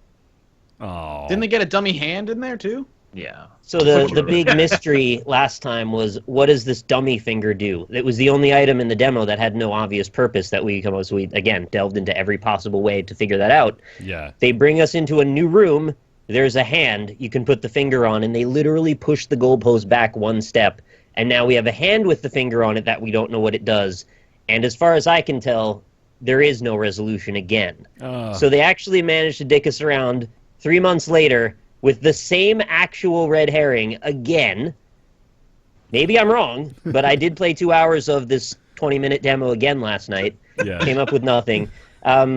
And other people were doing the same. Reddit, of course, has taken off. I really do believe that they're relishing in the insanity that is this community, and they're purposely playing dumb. And in fact, a Capcom representative tweeted me, because I had tweeted them and said, please, this demo, what are you doing? Help.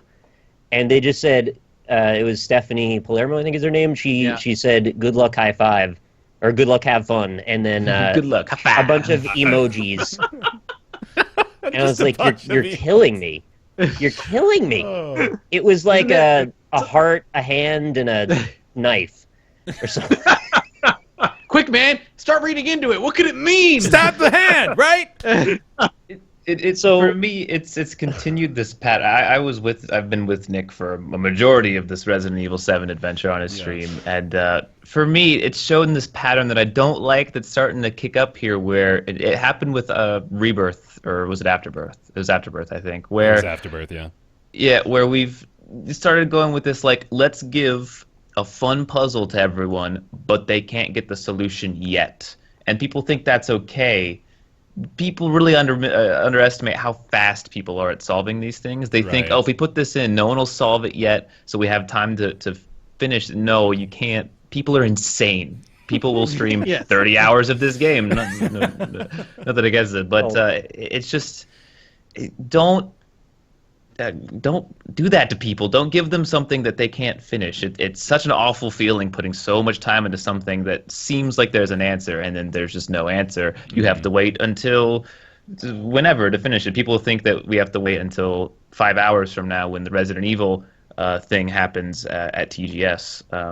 There's a big That's panel. the hope. That the last bit of hope I have left is that there is going to be another update that unlocks time-wise another portion of it by the end of TGS, which could be as late as tomorrow. Based on Japanese in the time. update, didn't like one of the doorways get covered in like moss or something? Yeah. Yes. So, like, so does I that found indicate literally like every time? change that So they've does that made. like I'm saying like does it indicate like 3 months in game has also passed kind of thing? No, they're just No. sort of they're rewriting the history of it as far as like they changed a photo over the fireplace to have the family man's family. It has 2 kids with him now instead of it just being him and his wife. The doorway out into the right of the VCR area is, like you said, covered in sticky, gross moss stuff, which just seems like one of those sort of creeping evil apparition things. They fixed a bug in VHS World where the fuse box was like a foot to the left of where it was supposed to be to connect to the wire. They put it in the right place now. Okay. That was so good. have they changed The where weird Ghost? wall. So they have to change where like the Ghost Girl appears? No, Ghosts are all in the same place, and they also still don't do anything. And there's no, as far as I know, anything else changed about the VHS World aside from that one bug fix. They did add new items, like I mentioned. They added a basement key, which doesn't go to any lock. They added the dummy hand. They added the dummy hand, which doesn't go to anything and allows you to put the finger in it. They added a little bit of a obtuse-looking text that says something about these 5 guests were murdered, and something will point to their graves, obviously, again, inciting us to think the dummy hand has something. I really believe they're spinning lore out of nothing to have us just grind our wheels. Like, I think they're purposely playing dumb to make us obsess because this is great hype. But it's actually torturing me. I want resolution so I can just move on with my damn life. I'm not going to not buy the game No matter what you do with the demo, I'm going to buy the game and be excited for it. Just give me the resolution, please. It's not done yet, man. That's the thing. It's not done. And they added handgun ammo in the new room. There's no handgun. You know what this is, man? This is Five Nights at Freddy's. They wait for the fans to create the lore, and then they take the lore and then make a game. Exactly what they're doing. They're like, that makes sense. Quick, the next update. It has to have to do with that. There's a lock you can't unlock in the attic as well that says it leads outside, so it's yet another red herring escape hatch. So it seems like they've set up about like 8 new threads that don't lead anywhere in this one patch that doesn't have any consequence to it. Oh my god! I've been on a couple of Nick streams doing it too, and I want to say I mentioned this on his stream yesterday. I really think it's weird. It's weird to say, but I think that's why everybody is so hyped about this particular demo. Is it is trying to ape that PT demo thing? Oh yeah. But the thing is, in There's a that resolution to that one. right, yeah, in that one, you could actually take everything to its conclusion, and that's part of what people got hyped over. And it's weird that now we have demos trying to be other demos, but that's the point that we're at. But it's weird because like the Resident Evil 7 demo, it really does seem like there is nowhere to go with any of these things in the demo. Which is like, why do that? It's like they're trying to do the PT thing, but then not.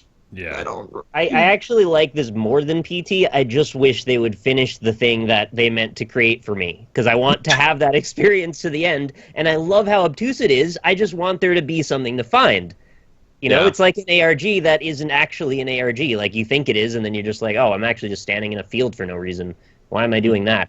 I love it. I love the whole experience. I love the community that it brings together. I've met new people because of this stupid thing, and I'm extremely excited to play the game. You've accomplished your mission. Let me rest. I'm not going to forget about it in January. I will be playing it. And also, Stephanie, if you're watching, please hire me, because I will be part of the ARG. You don't have to keep me. I will leak out little bits and pieces that don't lead to anything, just as much as you can. I even made a trailer for my own sake, just to encourage I saw that. The fire. I made a trailer for Resident Evil 7 that doesn't lead to anything. See, I'm great at this already. I promise. I'll sign an NDA. They released the trailer, Nick. I don't know if you saw it. Yeah. What? They just released the new trailer. Yeah, I saw it. The dinner trailer. I watched it yesterday. Yeah. The best part was the phone call, though. You didn't talk about the phone call. So the last phone call you get says, all doors are meant to be opened, because if they weren't, they wouldn't be doors. Oh. But some doors... Some doors must remain closed until the right moment, or for now. This finger that should just be a middle finger on this dummy hand, man. Yeah, the subreddit's way ahead of you. They already... That was in the first 20 minutes they made that Photoshop. I thought it was so clever. Fuck. The amount of people jumping to the exact same conclusions we did in the first one is also astounding to me. Right away, someone was like, you got to check the voodoo doll room, because there's wallpaper that looks like the same shape as the hand. I was like, oh, shit. Yeah. All right, so you're theorizing then that I'm going to hold up this hand and somehow it will merge with the wall and unlock a door? Like, that doesn't make any physical sense. Granted, ghosts don't make physical sense either, but then you look around, you're like, oh, that same texture is like over there and over there as well, in a corner in that one. So probably that's not anything. And then there's some guy that uploads a YouTube video, is like, oh, well, the door is open for me. Like, the new door that you can't go through is open for me. And same problem that happened with the boarded up door last time. It's just a bug. It's just, it doesn't load sometimes. Things just don't load. The game is not perfect. Yeah. And why would you think that's also a revelation this time, when we had the exact same thing happen before and it didn't go anywhere? Right. Sorry, I'm very passionate about the Resident Evil 7 game. I love it, man. Oh, that's good. Well, when's the game come out? It's not too far off, right? It's January. It's like January 6th, I think. Okay. Well, But awesome. yeah, I'll be your man. If you want Resident Evil 7 content, I will stream it as soon as there is anything new. And if this demo does update again, I will have it on my channel as soon as I am aware of it. So Hell yeah. there you go. All right. It's Resident Evil 7 demo, goofs. Moving Goofs on and to gaffs. Goofs and Gaffs. Moving on to Redout. Rob, you want to tell me about Redout? Sure. Redout is a anti-grav racer for the PC, very much in the vein of F-Zero and/or Wipeout, two storied franchises in their respective genres. It's not a very fleshed out genre of it's like a specific type of racing game. Yeah. But for those of us who are fans of that very specific genre, Redout is actually really, really good. They did a really great job of capturing that kind of speed and that excitement of going, making these crazy jumps, going down into water, flying through a volcano and shit. They did a really great job. It's a gorgeous game with this low poly art style, and the only downsides that I could see to the game for me at all are options menu incredibly lacking. Windowed mode. Yeah, there's no option for windowed mode or resolution or rebinding keys, which is big no. Real quick, I just want to hang on to that and give a shout out to every developer listening to this show right now. Make a windowed mode. Make a windowed mode. Okay? Put it on the top of the list. Yeah. Windowed mode. Do it. All right, go ahead. Yeah. Launching it even. Yeah. Yeah, pretty much. Yeah. Well, Reddit, don't make your game 700 volume. That's got to stop Yeah. too. That's Put it at 20. every does You're wear year. like turning headsets it for a on and living. then just going deaf. Yeah. Well, actually, Redout doesn't do that, luckily. The title music is like a low rumble at the beginning, so you could get right to the options screen level. Yeah, but just luckily. enough time to get in there. And Yeah, exactly, yeah. The soundtrack is mixed in that it is half the tracks are kind of more Wipeout-y and half the tracks are kind of more F-Zero-y. Okay. I'm more of a F-Zero fan personally, so I would have loved full F-Zero style. But it's great. You got that blasting metal guitar riffs as you're flying through shit and blowing up and stuff. Oh, it's great. It's a lot of fun. They did a great Only job, other I feel, of just like you said, that anti-grav racer is just such a specific genre, but they did a great job of capturing all the things that thematically make one of those types of games good, wouldn't you say? Mm-hmm. Yeah. No, they hit on everything that they should have to make. Honestly, I've wanted Nintendo to make a new F-Zero for a long time. Mm-hmm. I don't really need it anymore. I'll be honest. Honestly, Redout has scratched that itch for me. That's great. It is. Yeah. It's wonderful. It's done with love and care. The only other thing is that it's kind of prohibitively expensive for people who are new to the genre. Mm-hmm. Because it's $40, but it's worth it in my opinion. It's a high barrier to entry for sure because it's $35 on Steam right now.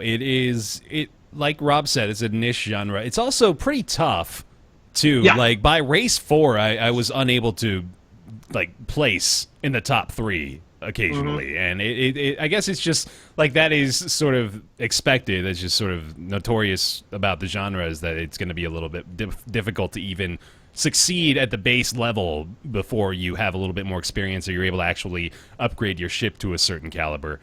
Right. But I guess that is part of the appeal to a lot of people as well. It sort of drove me away, if I'm being honest, just because I liked playing it, but I didn't like playing it enough to want to invest the time necessary to be good at it. Right. And I guess that's just sort of a cutoff point for a lot of people for games like this. Yeah. Me and Gunman. Yeah. Yeah. I played a lot. Well, see, the thing with it too is that you pretty much, when you boot up the game, you have one map, one track. Right. In F-Zero, you would get one set of tracks.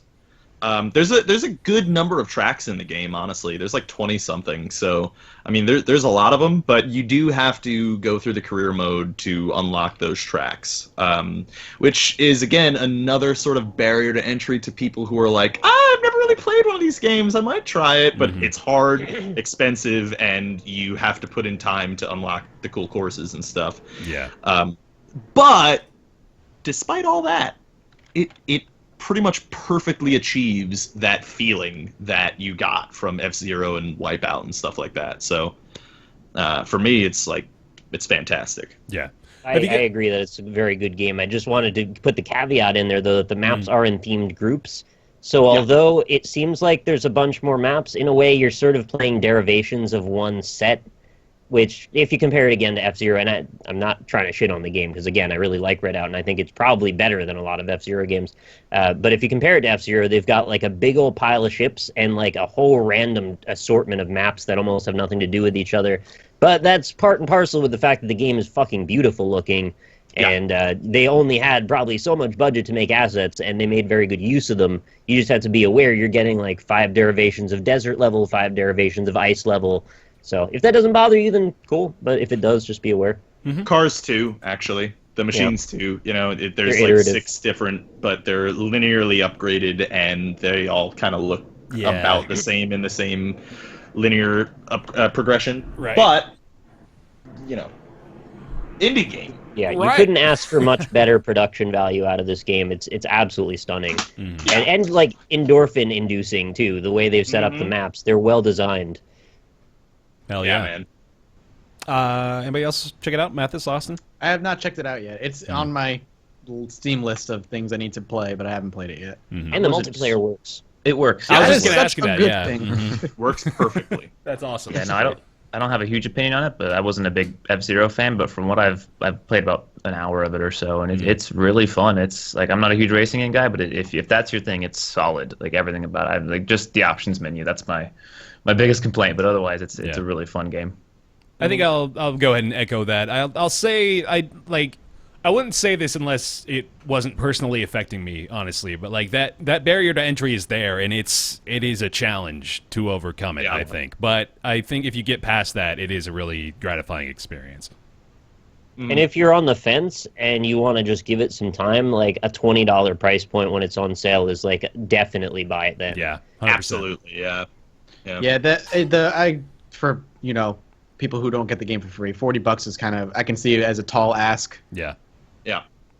Especially since it's a niche genre. That's the thing, it's a niche genre, and I think that's why they priced it there, is because it's a niche genre. They know, I mean, obviously I got the game for free, but if I hadn't, I would have bought it.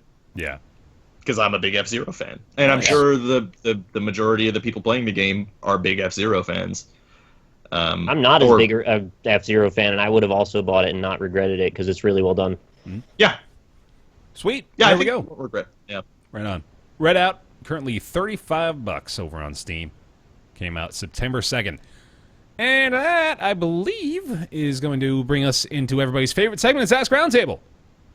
Ask Roundtable is the weekly segment where you send your questions to roundtableyt@gmail.com. We do our best to answer them. This week's question comes from Belinda. Belinda says, "Hi guys, you guys have been YouTubers for a pretty long time now. Is there a single series in your entire history of your channel that you've actually watched for enjoyment purposes?"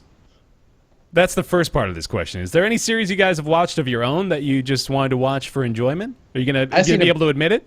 I just want to make sure Rob was able to land the plane okay. Yeah, thanks. Yes. That one was particularly loud for some reason. I will tend to sometimes watch like other people's videos of our group stuff, like especially our Rocket League series that we just did. But other than that, none of my own solo stuff. No. Fair enough. Yeah. I'll openly admit to having watched my series with my wife and I quite a few times. We did Papers, Please a while ago, which we liked to just watch just because we're really self-indulging assholes who love the sounds of our own voices. Wait, but the question is, that's do we cute. watch our own stuff? Well, the Like our own- actual question here, the meat of the question is: are there other gaming LP series by other YouTubers that you enjoy and watch now? Yeah, Right. Because I'm sick of my own voice when I'm done editing things. I'll tell you, man. Like, I don't mean this to sound like a humble brag or anything, but like, I've been getting quite a bit more VO work, and I have to edit that stuff, obviously. So like, I'll have entire days where it's like 4 hours of me sitting there listening to my own voice, and that's all I'm doing. And it's just, I was doing like the finishing touches of like the Judge Mathis stuff, and I did like 2 hours of live takes, and that I want to die doing that. And then I sit down, I'm like, all right, now I need to go through this 2 hours and pick the ones that are like right. And I'm like, these I like here and just go scrubbing back and forth. Like, I don't know if I nailed it. Yeah. By the end, I'm like, I hate myself. I don't ever want to talk ever again. I've made one scripted video where I wrote a script and read it, and the listening to yourself for hours as you're piecing together. Oh no, never again. So it sounds like there's probably not a lot that we're watching of our own content then at this point. But how about that other I question? watch my girlfriend's stuff sometimes. When we did unboxing videos. We did a couple of series like Firewatch, Discourse. I really quite like that. I mean, love it just Discourse, sort of man. brings me back to a happy time. Because I don't get to see her. She lives in Ireland, so Right. sometimes it's nice to relive the moments where we got to play a game together, and that's fun. Awesome. How about by other YouTubers? You guys watching any series right now? You still make time for that every now and then? Yeah, I have a daily habit actually of watching Northern Lions Binding of Isaac run every single morning. Nice. I eat my cereal and I watch him play an Isaac run, and usually he beats it in 31 minutes and 32 seconds, and that's exactly enough time for me to move on. Nice. What about you guys? I'll watch every once in a while. I'll throw a Ryan video on. Watching him just fuck up in RimWorld and not learn any lessons is both painful and entertaining. But as far as like series go, my trash TV for the most part when eating lunch is like I'm a Game Grumps watcher. Oh, nice. I watch them. One of those. And, I don't know. I just enjoy What the does that banter. even mean? I know, right? I enjoy the banter between them. The videos are super short. I can watch 1 or 2 during lunch, and that's it. Yeah. I'm Grump. No, That video hurts. I'm Grump. Hey, I'm Grump. Oh man. No, I'm actually with Mathis. I watch a little bit of Game Grumps every once in a while if I need something to watch for 10 minutes or something. Awesome. I sometimes I'll throw on some Arumba every now and again. Oh yeah. Voice is fantastic. We'll just get on top of a Roomba and ride it around. Yeah, right, exactly. You know, That's good for cats. Yeah. have a good time. Yeah, he's just got a very calming voice, and I like the games he plays, and I can just throw on a lot, not really paying any attention. That's good. And then honestly, late at night, a lot of times I've been watching this guy Pimp Knight, who does like Pokemon battles. He does like theme team battles. It's It's a Rob thing. I know, but it's pretty fun. Like, do all the Pokemon that are objects. So I got a fucking washing machine fighting against, I don't know. He said I gotta fuck a washing machine. You gotta you gotta fuck a washing machine. You have to. Sometimes you just have to. Washing machine. Go to Pimp Knight's channel on YouTube. Is there any Twitch streamers you guys are watching, sort of along the same vein? I don't watch. No, I lie. I watch Dan's game. Oh, yeah. I I'm like looking him. at it. He's He's great. awesome. He's great. He's the man. only one I watch. Wow. Yeah, me too. It's high praise. That's I like none of watched these a guys are bunch of streamers or people. anything. Yeah, fuck them, Yeah, right? wow. Fuck. I just Been told you trying I'm to not. watch more main menu I'm so people. far beyond and outside of the Twitch scene. I guess Yeah, I don't yeah. watch Twitch. I don't stream. Like I just don't. I don't enjoy it as much as being able to throw on like a YouTube video when I have time to. It's just because of scheduling probably. Sure. But Dan stuff, he streams a lot and he always has a playlist running, so I always can just if I want to, I can throw his stuff on. Nice. And we got that Golden Dan's game in chat. Yeah, let's see it. Golden Dan's game check. Yeah. He only gives out one a day, right? Mm-hmm. Yeah, I watch I don't have it. some Hearthstone streamers a lot. Wait, what'd you say, Rob? Crit. Just Man versus Gaming. Oh, Man yeah. versus Gaming. Man vs. Game. Watch it sometimes too. Yeah. You say you watch Crip every now and then also? Watch Crip. Just a little bit of Dog. He's a great streamer. Mhm. It's just his name's Dog. I'll actually tune into Crip every now and then. I still get my Hearthstone kick without having to play it myself every once in a while. And then I watched this guy years ago. I think he still might be making videos. His name was Deceased Crab. And he was just I remember him in particular because he never ran ads on his content. He had like a few thousand people watching his stuff. He didn't want to do ads for whatever reason, so that just stuck out to me. But he also was just really just a good commentator, man. And he did a La Mulana series way back in the day that I watched a good chunk of. Yeah, he was one of those before starting out on my own. I'll be honest, like I very, very rarely watch YouTube anymore on my own. It's mostly, like Mathis said, just an issue of scheduling. But I don't know. It's also just like now that I'm part of it, the magic is sort of dispelled. Even though this is definitely not like a profession similar to something like an actor where you're in movies and you're not going to watch your own movies, right? But like it is still sort of that same feeling where I'm doing these things, so I sort of like I'm a lot more focused on the creation of it, I suppose. Yeah, I agree. For YouTube, like if I'm not watching trash, I'll watch a lot of YouTube scripted stuff for like inspiration. Sure. Like looking and like seeing what works, what doesn't, what do I like that this person does, what would I change about it, and that's where I got my initial basis for like Judge Mathis stuff, like the initial layout of the show, being like, what do I like, what do I don't like, what would I do differently? That's kind of what I watch YouTube, what I used to watch like that stuff for. Right on. I also really watch a lot of Ashens. He's a like really clever British witty guy, and he does unboxing videos and just all sorts of silly things. He eats really old food sometimes, and I don't know. He's just got a different perspective than the majority of other YouTubers that I've seen, and he always comes across things in a really articulate, intelligent way. And pretty much can make me laugh with whatever he does. So if you're interested, also H3H3, I think you all know that though. I watch everything they put up. Ethan and Eli, they're the core of the meme Earth. Yeah, like, I think it's pretty much they're the strata that we build our foundations upon. Yeah.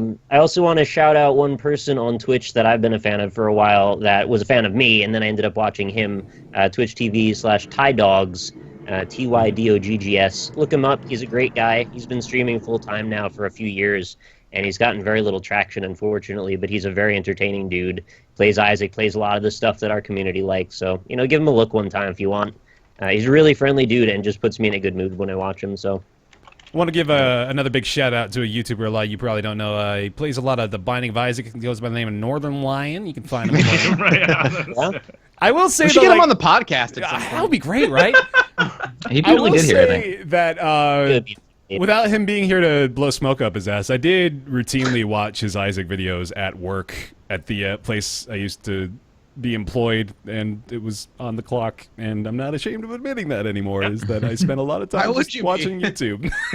Hey, because he's not here and no one tell him, Ryan's one of the reasons that I'm in YouTube right now. Oh, fuck, don't tell him that. Don't let him know. Right, don't tell him that. Yeah, don't let him know, but I'm just saying, him and Husky Starcraft are the two guys that are like, Ryan is the meme core that we've built our strata around. He's the foundation.